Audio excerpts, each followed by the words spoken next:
Review নিতে হলে এখন আর নিজের উপরই ভরসা করতে পারেন না মেহেদী হাসান মিরাজ। তা আবারও দেখা গেল সিলেট নোয়াখালীর ম্যাচে।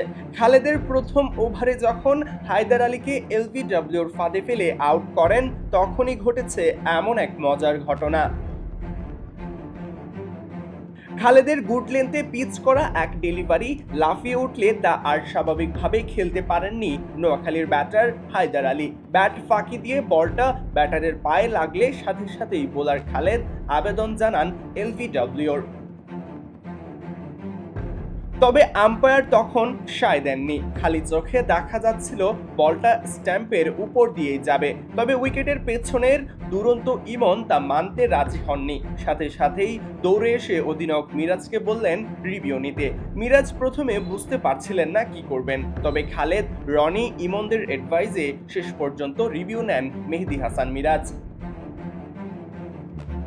এরপর থার্ড আম্পায়ারের পর্যবেক্ষণে দেখা যায় আউট হয়েছেন ব্যাটার হায়দার আলী। মুহূর্তেই পুরো দল লাফিয়ে উঠে উইকেট উদযাপন করে। ইমন হয়তো ততক্ষণে মিরাজকে বলে ফেললেন, দেখেছেন আমার কথাই সত্যি হলো। মিরাজ অধিনায়ক থাকলে এবং ম্যাচে রিভিউ নেওয়ার মতো পরিস্থিতি তৈরি হলেই মাঠে দেখা যায় এমন সব মজার ব্যাপার। এর আগে জাতীয় দল এবং ঘরোয়া লিগে বিভিন্ন সময়ে রিভিউ নিতে গিয়ে ব্যর্থ হয়েছেন মিরাজ। তাই তো এমন ঘটনা ঘটলে সামাজিক যোগাযোগ মাধ্যমে ভক্তরা মিরাজকে নিয়ে হাসি ঠাট্টায় মেতে ওঠেন। সরাজয়ন, ডি স্পোর্টস।